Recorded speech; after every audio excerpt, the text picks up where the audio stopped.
Assalamualaikum warahmatullahi wabarakatuh. Saya Siti Nurkhalifah Yunanda Putri dari Prodi Pendidikan Biologi 2019 akan membahas soal tentang statistik parametrik uji normalitas chi-square. Berikut adalah soal perhitungan uji normalitas.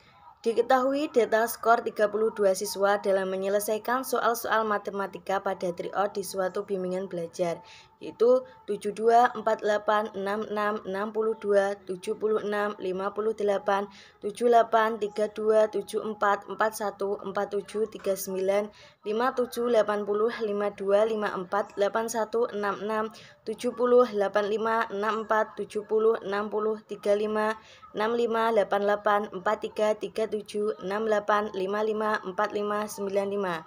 Dari data tersebut, ujilah normalitas dari data tersebut. Penyelesaiannya yaitu langkah pertama, merumuskan hipotesis.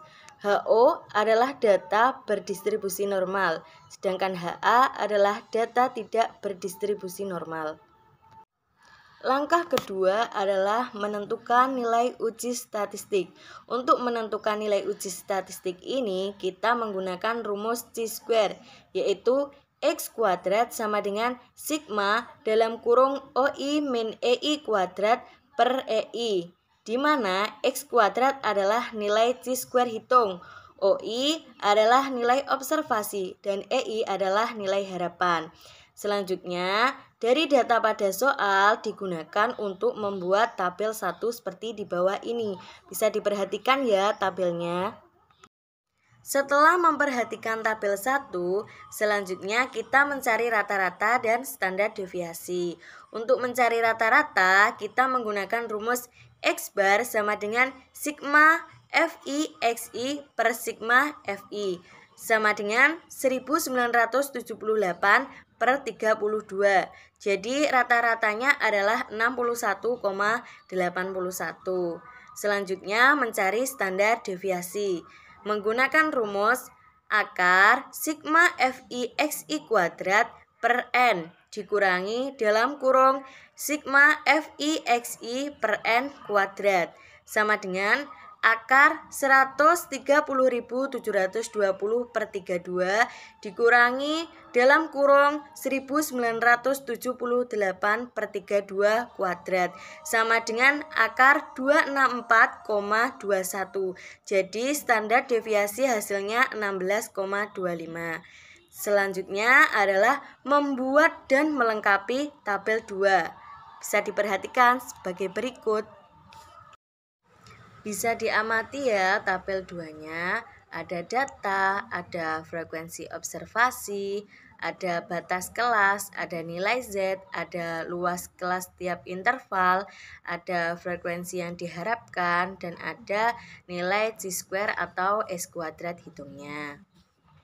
Untuk menentukan batas kelas adalah batas kelas bawah dikurang 0,5 dan batas kelas atas ditambah 0,5.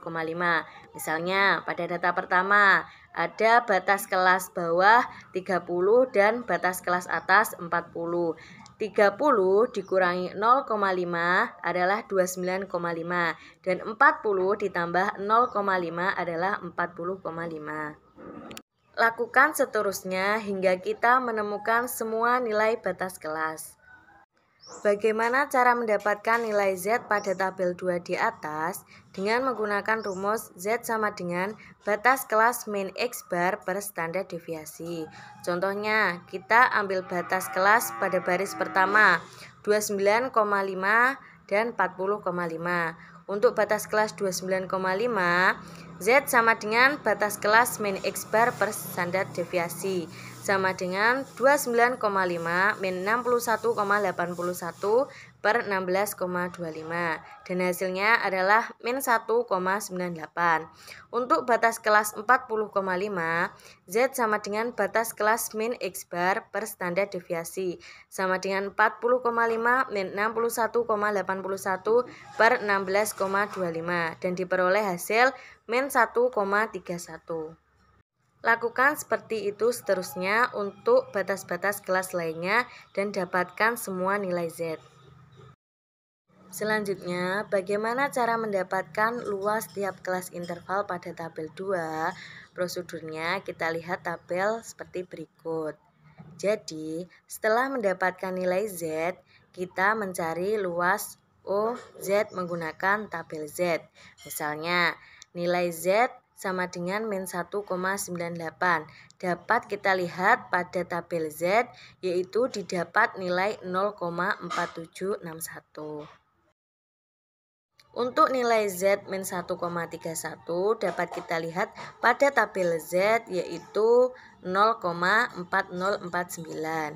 Setelah itu luas 0 Z pada baris pertama 0,4761 dan 0,4049 dapat kita tentukan luas tiap kelas intervalnya dengan 0,4761 dikurangi 0,4049 dan diperoleh hasil 0,0612. Lanjutkan menghitung luas tiap kelas interval dengan menghitung baris selanjutnya.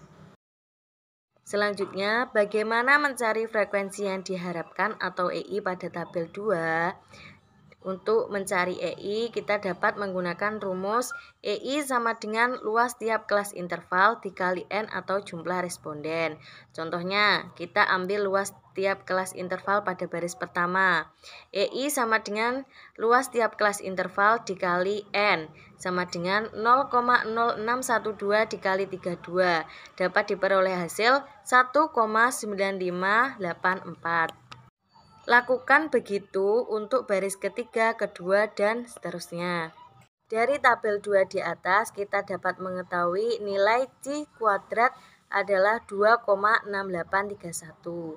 Jadi, pada tahap menentukan nilai uji statistik ini, kita telah selesai membuat dan melengkapi tabel 2. Dan kita juga dapat mengetahui nilai X kuadrat hitungnya, yaitu 2,6831. Langkah ketiga adalah menentukan taraf nyata atau alfa. X kuadrat tabel sama dengan X kuadrat dalam kurung 1 min alfa dalam kurung DK. Berikut adalah langkah-langkahnya. A. Mencari derajat kebebasan atau DK. Dapat kita gunakan rumus DK sama dengan banyaknya kelas min 3. 6 min 3 sama dengan 3. Yang kedua, B, yaitu mencari taraf signifikansi. Kita dapat menggunakan alfa 0,01 atau alfa 0,05. Pada kali ini kita menggunakan 0,01. X kuadrat tabel sama dengan X kuadrat dalam kurung 1 min alfa dalam kurung DK. X kuadrat dalam kurung 1 min 0,01 dalam kurung 3. X kuadrat dalam kurung 0,99 dalam kurung 3. Dapat kita lihat pada tabel C kuadrat kita mendapatkan nilai 11,3. Langkah keempat adalah menentukan kriteria pengujian hipotesis dan kesimpulan. Untuk menentukan kriteria pengujian hipotesis, HO ditolak jika X kuadrat hitung lebih dari sama dengan X kuadrat tabel. Dan HO diterima jika X kuadrat hitung lebih kecil dari X kuadrat tabel.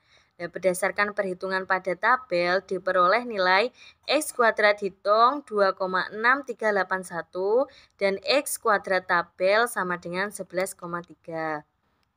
Dari nilai yang diperoleh, maka HO diterima karena X kuadrat hitung lebih kecil dari X kuadrat tabel.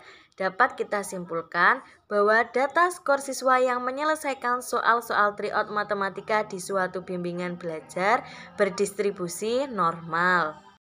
Cukup sekian pembahasan soal dari saya.